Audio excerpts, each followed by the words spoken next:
Protesters in Sudan and Algeria have toppled their country's strongmen. But will people power be enough to break the military's grip and push back foreign meddling?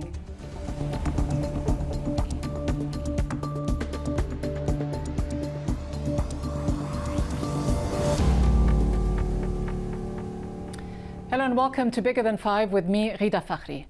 Millions of people across two of Africa's largest countries are continuing their peaceful protests against the military establishments demanding a transition to civilian rule. In Sudan, protesters vow to remain in the streets until the military hand over the country's political transition to a civilian government. This follows the ouster of President Omar al-Bashir, who spent 30 years in power. Bashir, who's wanted by the International Criminal Court for crimes against humanity, remains behind bars. And in Algeria, mass protests continue, with people calling for the downfall of le pouvoir, or the establishment, weeks after they pushed out the ailing President Abdelaziz Bouteflika, whose rule lasted 2 decades. Several prominent figures around the president, including his brother, have been since arrested. In a few moments, we'll speak with US Ambassador Cameron Hume, who served in both Sudan and Algeria. But first, we go to Khartoum, Sudan, where protesters are still standing firm in their demands.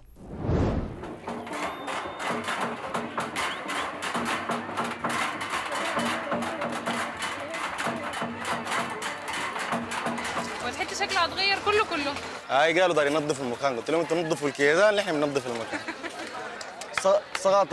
سقط رجل واحد لم يسقط نظام في الشارع، لانه النظام لسه قاعد، لسه في مؤسسة الدولة، ولسه المجلس العسكري اللي يسلم سلطة مدنية انتقالية، والسلطة المدنية تستلم مهامها حتى نرجع الشارع، ويكون هو ضامن للسلطة المدنية حامليها. المساعدات الخارجية هي بتساعد في الأزمة الاقتصادية الحاصلة في البلد أصلاً، وفي شح القروش البنوك وكده. لكن طبعاً السعودية والإمارات ما بيعملوا حاجة لله، كده عندهم أجندة ثانية أو داري إلو يد المجلس العسكري أو الحكومة الانتقالية حتى تجي. ضر جدا من إنه أنا قلت رأيي في يوم من الأيام. كان برنامج بتاع اختلاف بتاع رأي، وكان أنا عندي رأي مخالف فيه. بيتكلم عن واقع المرأة السودانية. طالب بالعدالة والمساواة، طالب بالعدالة والمساواة في الأجور، طالب في العدالة والمساواة إنه أنا بتاع السواري ما يوقفني 2 صباحا ويقول لي أنت بنت مطلوقة عشان راجعة بيتك الساعة 3 صباحا. الفيديو اللي عملوه بروموتينج ونزل، الناس اتقبلته بوجهة نظر مختلفة عن غير وجهة النظر اللي أنا كنت قاصداها. ردة فعل المجتمع كانت حاجة كعبة شديد، وكان فيها تهديداتها كانت أقوى شديد من أي تهديدات بتاعت اختلاف رأي. اضطريت أغادر السودان، وبعدها كان جهاز الأمن والمخابرات الوطني السوداني فتح فيني قضية الإلحاد والشريعة العلمانية. هي قضية ما عندها أي شرعية قانونية ولا دستورية، لكن بتاخذ الصدى العاطفي بتاع إنه زول ضد الدين وما بعرف بالشكل ده. فطلعت الطيارة دي لما قالوا إنه خلاص حننزل الخرطوم، أنا في وقتها حسيت إنه هل أنا جازفت مجازفة ما طبيعية؟ صعب جدا انت تواصل، تفضل قاعد وتشوف انه انت حتواصل الثوره دي ورا الشاشه. لأول مرة كان من 6 شهور احس انه انا دخلت نفس حقيقي وطلعت نفس حقيقي. بالنسبه لي البشير ده مجرد وجه لمؤسسه كامله حكمتنا باسم دين، انتهكت حقوق ناس كثير جدا باسم دين، شوهته او ما شوهته، هي اختارت انها تحكم بالطريقه دي. فانا عايزاها لحد ما تصل لانها هي دوله مدنيه. اشتغلوني قبل شهر بعنف عنيف، يعني بصوره ما تصوريه. بعد ده كنت سعيد يعني، وفي تحدي جوانا، وانا متاكد انه الصدر العاري اقوى من اي دبابه لما يكون هناك اجماع شعبي. دار سودان جميل، مدينه جميله، داير السلام يتحقق حتى بين الحيوانات، يعني الحمير تكون سعيده والاغنام والعصافير. So, high hopes for civilian rule, but also high stakes. Will the military cede control and allow the protesters to define the future of their country? And where does the US and other major powers stand? I'm joined by Cameron Hume, who served as US Chief of Mission to Sudan under President George W. Bush. He was also ambassador to Algeria during the Clinton administration. Ambassador Hume, the new people power movement in Sudan faces a major obstacle, and that is the military. Where does the United States government stand with the people who are demanding civilian rule, or with the military that is arguing that the army is the best guarantor for peace and stability? Well, I think we've made public statements that we want to see change. We welcome the departure of General Bashir, but it's a complicated question. I don't think you've made too many public statements. In fact, the only innocuous statement came out of the State Department in which it said that the US supports the right of protesters to protest. I think that your characterization is basically fair. We are not directly involved in sort of a frontline position, either pushing for change or impeding change. But Ambassador, it's not about being involved or not. It's about making a statement. A huge upheaval going on, extraordinary demonstrations, quite frankly, an overt power grab by the military. Yet the United States government is silent. Nothing, conspicuously absent, not even a tweet. Well, I think that that's a reality that I've seen too. We would have been far more engaged than we are today. But while you're absent, your regional allies, the United Arab Emirates and the Saudis, are going right in, pouring billions of dollars into these devastated economies such as Sudan and trying to coerce people and gain control through the military, frankly. I'm not sure that I'm in a position to say that I know exactly what the Emiratis are doing or the Saudis are doing. But you know that they've given $3 billion in aid to the Sudanese. Yes, and inevitably, when you give aid to a country, the money flows through the government, and the government is controlled by the military. Yes. Yes. So is this an implicit endorsement of the military? The United States keeping quiet about what is going on right now? No, I would not go that far. I would not. I think it is noteworthy that we seem to be disengaged on what's happening in both Algeria and Sudan, but I cannot read in that that we're trying to tip the scales in one direction or the other. You don't see it that way. No, could we see, though, a repeat of what happened in Egypt, in Sudan, and perhaps even in Algeria, where the military could regain control despite all of these mass demonstrations? Okay, I mean, these are three very different countries. Let's leave Algeria to the side. In Sudan, yes, I mean, the military essentially has controlled the government for the past 30 years. And I believe it's, for me at least, it's very hard to foresee a future for Sudan without the military having a key role. Now, they've changed some of their personalities at the top of the military. But if you say, would the military step aside and watch the civilians, none of whom have ever been involved in the government per se, take over the country? I don't see that happening. I don't. What about Algeria? You just said Algeria obviously is a different case. You know the country very well. For the past 20 years, right, the United States and France have had a very cozy relationship with Bouteflika. It's an opaque system. The military, we know, has always been the backbone of the regime. But now what's happened is the army chief, Ghida Saleh, has in fact really conducted a power grab. He's concentrating power into his own hands. The army is overtly in charge, and the US again is quiet. Is it because the United States doesn't believe that Algeria is strategically important enough? Well, I don't think that we've ever given huge strategic importance to Algeria. Why not? We have not considered it to be a country in which we have vital interests at stake. We have not put it in the same category as Egypt or Morocco. And why? Actually, when I was ambassador there, I wasn't sure what the differentiation was. But I found when I was serving there that Washington wanted Algeria to become more democratic and peaceful, but it wasn't directly engaged. I would say one thing about Algeria. You must keep in mind that they fought for 8 years to be independent. They lost hundreds of thousands of people. That has changed their character, and that is an experience that no other country in that region had. So they're far more independent-minded than other countries in the region. And they probably would not react very well to foreign interference. They've had that sort of interference I wouldn't recommend it. by the colonial power France for too many years. Right. How important is it, beyond Algeria, for the United States to step in morally at least and express some kind of support for protests when they do take place? The Saudis are obviously very nervous about what's going on. Is the United States equally nervous? No, we're not equally nervous because we're a lot further away. But I agree with your premise that it's important when people are wondering what their future is, that we represent a perspective of our values and interests. That's different from saying we know the solution for you. I think saying we've looked at your situation and we know the answers you should implement, I think is an error. But it is fair to say that we should say we want you to have an economy which is not controlled by oligarchs connected to the security services.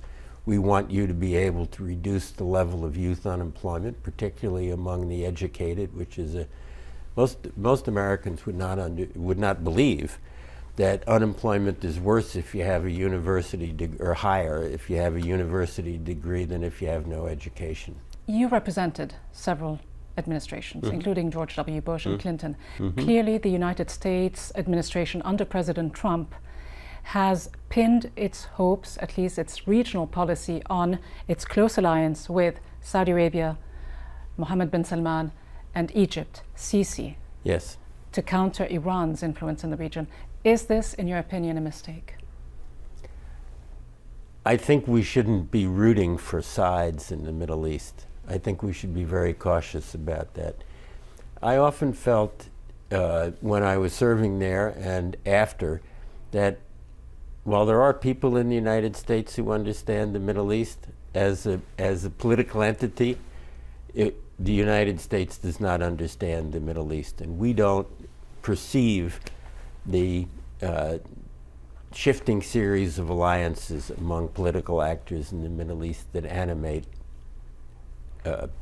political life there. Ambassador Cameron Hume, thank you very much. It's been a pleasure. And so for decades, the US and other powers have supported authoritarian leaders in North Africa and the Middle East to ensure stability and to protect their own vested interests. But when people are faced with high prices, low wages, massive unemployment, political repression, and corrupt governments, their best option is to take to the streets. But as we learned from 2011, if not handled correctly, they can end up right back where they started, or worse. Katie Fisher takes a look back. Before 2011, these leaders were standing strong, many for decades. But following the so-called Arab Spring, one by one, they were toppled, brought down by popular revolt. The last two standing were forced out just last month.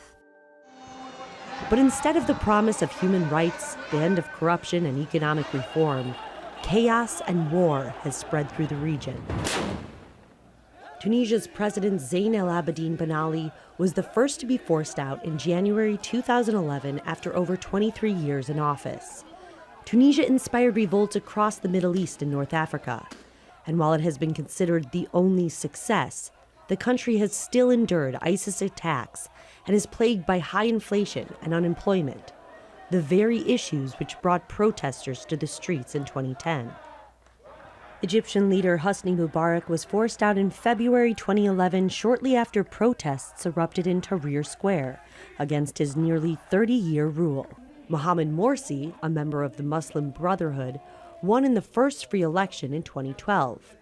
But less than a year later, Abdel Fattah el-Sisi led a military overthrow of the democratically elected leader. Sisi was re-elected last year with no serious opposition. And despite a strong police state, last month he further cemented his grip on power with a constitutional amendment that could allow him to rule until 2030. Libya's Muammar Gaddafi was killed in October 2011 after 40 years in power, following an uprising and NATO-led military intervention. Elections were held in 2012, but rebel factions have since turned on each other. Two rival governments now vie for power over the destabilized country. Yemeni President Ali Abdullah Saleh was toppled in February 2012 after nearly a year of protests. The country has since unraveled into a devastating war between Houthi rebels and a Saudi-led coalition. The UN says the death toll is expected to reach 233,000 by the end of this year, as Yemenis struggle with poverty, hunger, and the worst cholera outbreak in the world. And just last month in Algeria, President Abdelaziz Bouteflika's efforts to pursue a fifth presidential term were rejected after a popular uprising. Although they forced him out of office, millions of protesters are still in the streets, demanding a new system of governance and rule of law. And in Sudan, protesters also pushed out Omar al-Bashir after 30 years of rule. They continue to march, demanding a peaceful transition to civilian rule. So then, will the people be able to wrest control from the military and political leadership? What have we learned from the 2011 uprisings? Joining us now is Thomas Hill. He is a senior program officer for North Africa at the United States Institute of Peace. He's also a former foreign affairs officer at the State Department. Also joining us is Ismail Kushkush, a Sudanese-American journalist and United Nations Foundation reporting fellow at the International Center for Journalists. Welcome to you both. Ismail, to you first. Sudan under Omar al-Bashir survived upheavals, not to mention wars. He himself survived the indictment he faced by the ICC, the secession of what is now South Sudan. What finally brought him down? A protest that began over the price of bread. Was that all it was? Right. So in 2017, U.S. sanctions were lifted, and there were high hopes that that would improve the economy and the life of Sudanese. That didn't happen. With IMF recommended policies, the prices of basic goods went up. We saw that in 2018. The government started those policies in the outside of Khartoum. And that's when we saw the first protests in the northern city of Atbara. Livelihood in Sudan had reached a point where it was just unbearable for most Sudanese, so the protests spread quickly throughout the country and into the capital. And as it often does, it morphed into something much bigger than the economic situation and people's aggravations over that. But what really happened behind the scenes? Omar al-Bashir had powerful allies, didn't he, including the Saudis. The US administration was apparently ready to soften its stance against Khartoum. What really happened that led to his ouster? Was it just people power or something else? Well, I think you have to look at the security apparatus itself in the army. That discontent within the army itself also allied itself with the discontent in the streets with the people. The livelihood, like I said, just reached a point where Sudanese were migrating, leaving the country. The prices of basic goods had tripled. But I think that web of alliances that Bashir had just finally came apart. He had linked himself to Saudi Arabia and the United Arab Emirates, to the war in Yemen. He had historical ties with Qatar. He had the improving relations with the US and, of course, relations with China and the EU and Russia. But that just came apart. That the army itself couldn't take it anymore. Thomas Hill, important exogenous outside factors in the case of Sudan, but not so different to what we saw in the case of Egypt before that, and in the case of Libya, what we're seeing now. In other words, a tough economic situation, the banking system on its knees after decades of sanctions in this case led by the United States, this policy of isolation that seemed to always backfire because the regime stays firmly entrenched, and it is the people, the social, economic fabric that is so badly damaged. In the case of Egypt and Libya as well, aren't we seeing again a continuation of the same failed policies by the United States of keeping strong men in position, either implicitly, tacitly, or with explicit endorsements? I don't believe the U.S. policy in Libya is backing a particular strongman. The U.S. policy actually has been quite hands-off. Many people would argue to the detriment of the Libyan situation, and that in fact the U.S. has tried very hard to put the UN and the UN process out front, and many would say that that has failed, but I don't think it's the U.S. that's keeping the current system in place in Libya. No, but it's keeping relatively quiet, isn't it? Just a few days ago, President Trump, in fact, spoke to General Haftar, who has launched this violent offensive on the capital and is trying to overthrow the government there. And in a White House statement, this is what he says, quote, that he recognized Haftar's significant role in fighting terrorism and securing Libya's oil resources. And he talked about the shared vision for Libya's transition to a stable democratic political system. Is this the US admitting once again that it will support dictators as long as they bend to its will and also protect its vested interests? I don't think so. I don't think the U.S. Has a standard practice of backing dictators. And I can't speak to the president's phone call with General Haftar, but publicly the policy remains only a political solution in Libya is appropriate. And that seems to be the same policy that the U.S. and its allies want to push. But there are others that don't share that vision. Do you agree, no policy of backing dictators? At the moment, in the case of Sudan, I think the U.S. has been careful that Saudi Arabia and the Emirates are the countries that seem to be taking the lead on whatever policy the international community takes on Sudan. But I think people on the streets do want to see a stronger voice coming out from the U.S. and from the international community on transition into civilian government in Sudan. Thomas Hill, if we look at what's going on in Algeria, massive, unprecedented demonstrations, 20 million people perhaps coming out onto the streets every Friday for the 11th successive Friday, asking for real change, for the system to be brought down, for military rule to end, and for a proper transfer of power to a civilian-led government. This is half the population, 20 million people, and yet not a word from the US administration. What are we to make from that silence? Well, I think the Algerians have been pretty clear that they want this to be an Algerian-led process and don't appreciate the influence of outside actors, to include US. I think there could be a healthy debate about whether or not the US should rhetorically support what's happening, but from a policy perspective, it seems very clear that nobody in Algeria is clamoring for the U.S. to take a position and stand out strong on this. No, they may not be, but certainly the U.S. is a superpower, and many people are watching to see what the U.S. has to say. From a strategic U.S. and European perspective, Ismail, how important is it what goes on in countries like Sudan and Algeria, two of the three largest countries in Africa, and how important is it to the rest of the continent in spurring movements that could be quite similar? Right, so the U.S. has and the EU have a number of interests in these North African countries. In the case of Sudan, it seems that the U.S. has been mostly concerned with issues of security, not seeing Sudan turn into another Libya or Yemen. With the EU, the question of migration, Sudan being one of the major transit countries for refugees and migrants going to Europe. So that is the kind of relationship that these governments had with the Bashir government, and they want to make sure that whatever comes in the future maintains that same type of relationship.